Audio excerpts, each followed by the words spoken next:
ہم منانے والے ہیں جس کے لیے ہم سب خوش ہیں. اور آج ہم کون سا اتوار منا رہے ہیں؟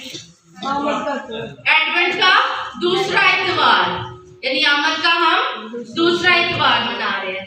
آمد کا سیزن کیا ہے؟ آمد کا سیزن جو ہمارے بزرگ وہ طے کر گئے ہیں تیسری چوتھی صدی سے کیا ہے اس کو منایا جا رہا ہے. اور یہ بیسیکلی جو آمد کا سیزن تھا اس دور کو یہ 40 دن کرسمس سے پہلے روزے رکھے جاتے تھے، تیاری کی جاتی تھی کہ ہم نے اس عید میں شامل ہونا ہے. اور بیسیکلی کیا رجحان تھا، کیا موٹیویشن تھی اس کے پیچھے؟ یہ کرسمس کی تیاری نہیں تھی، یہ مسیح کی آمد کی تیاری تھی، ریپچر کی تیاری تھی کہ ہم جو اس کی دلہن ہے، ہمارا دلہا بعد میں ہمیں لینے کو آنے والا. لیکن 12ویں اور 13ویں صدی میں کیا ہوا؟ ہمارے اسکالرز نے اس کا دھیان زیادہ تر کرسمس کی طرف کر دیا اور اب ہم ایڈونٹ سیزن کو کرسمس کی طرف ہی مناتے ہیں کہ 40 دن پہلے 4 ہفتے پہلے کیا ہے ہم کرسمس کی تیاری کرتے ہیں. اور یہ دوسرا اتوار ہے. پہلا اتوار ہوتا ہے امید کا، کیا ہے؟ امید کا. دوسرا ہوتا ہے فیتھ کا، ایمان کا. تیسرا ہوتا ہے محبت کا، لو کا. اور چوتھا ہوتا ہے خوشی کا. تو یہ 4 اتوار ہے آج ہم جو کہ دوسرا منا رہے ہیں. آج ہم مسیح کی نیٹیوٹی کے بارے میں، نیٹیوٹی سٹوری کے بارے میں، مسیح کی انکارنیشن کے متعلق کی کچھ چیزوں کو سیکھیں گے.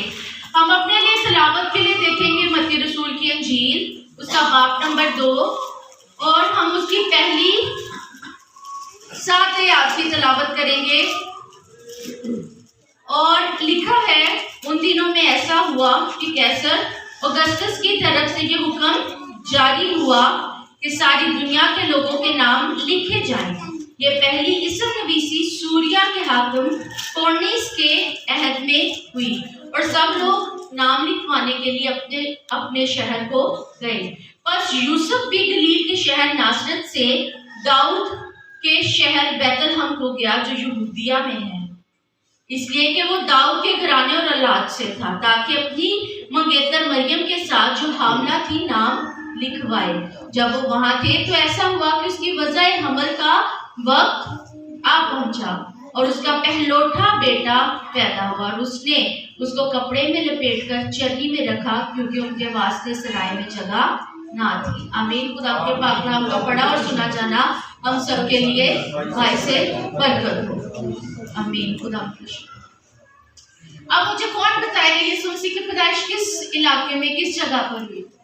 بیت لحم. آج ہم بیت لحم کے متعلق سیکھیں گے کہ خداوند یسوع مسیح کی پیدائش بیت لحم میں ہی کیوں ہوئی؟ کوئی اور جگہ بھی ہو سکتی تھی. یروشلم میں جو محل تھا اس میں کیوں نہیں ہوئی؟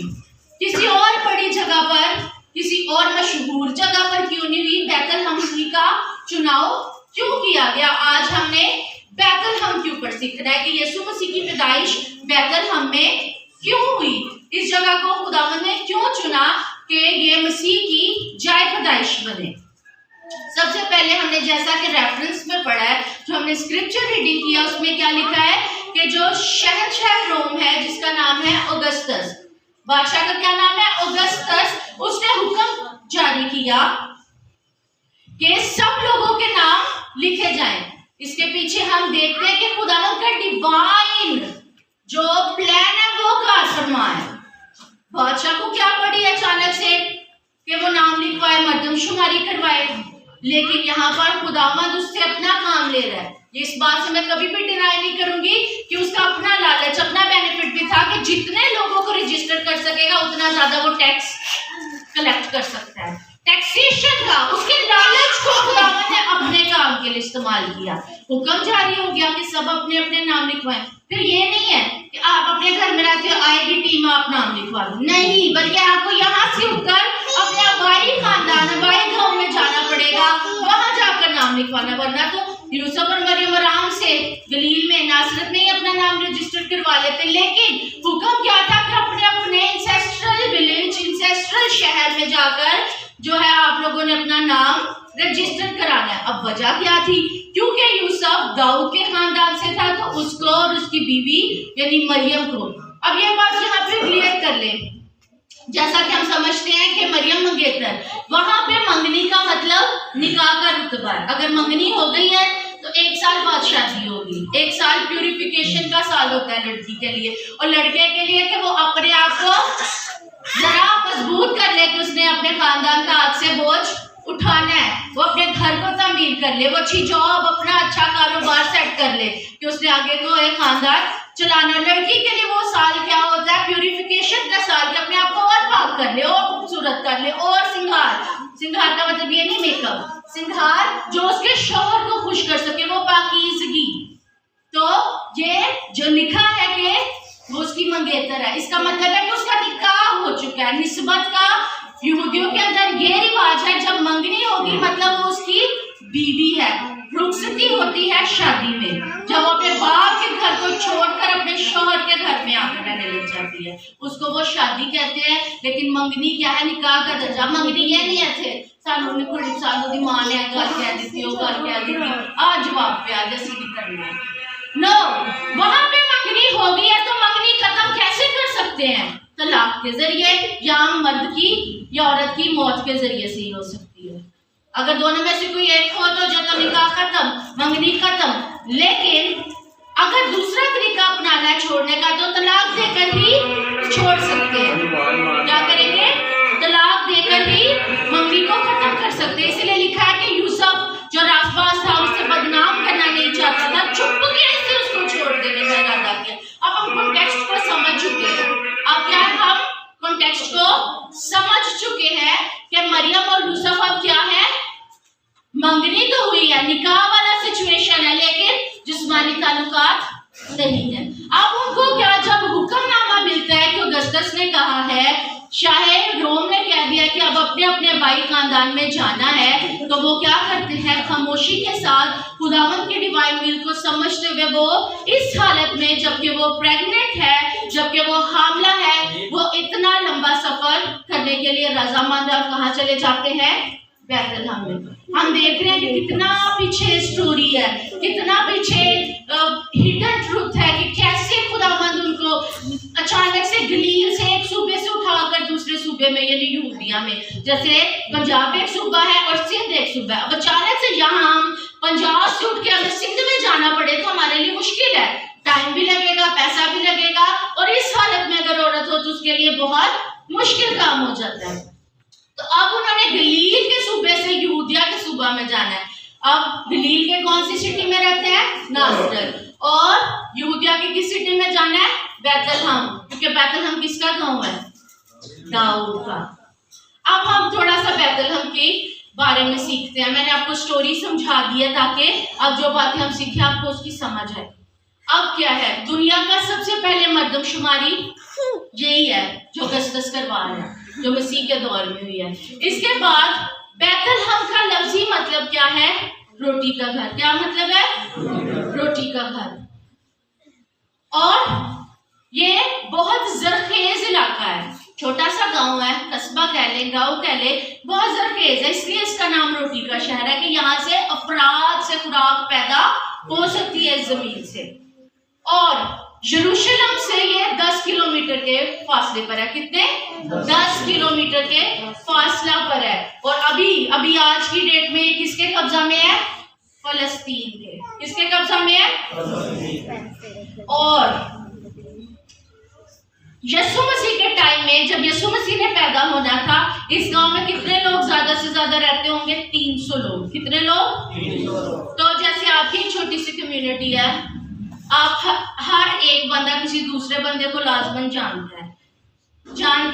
ایسا تو نہیں کہ آپ کو پتا ہو کہ آپ پتہ نہیں کون رہتا ہے. آپ کو ہر گھر کے بندے کا پتہ ہے, چاہے اچھی سلام دعا ہو یا نہ ہو, اچھے تعلقات ہو یا نہ, پتہ سب کو سب کچھ ہوتا ہے. تو اتنے چھوٹے سے گاؤں میں یسوع مسیح پیدا ہوئے, جہاں پہ اس وقت کی کیا ہے جو تعداد تھی 300 کی پاپولیشن تھی. اب ہم آتے ہیں وجوہات پر کہ خداوند نے اس جگہ کو کیوں چنا کہ میرے سیویئر کی پیدائش اس جگہ پر ہو. سب سے پہلی بات جو ہم کر چکے ہیں, کیا مطلب ہے بیت لحم کا؟ روٹی کا شہر. یسوع مسیح نے کیا کہا ہے؟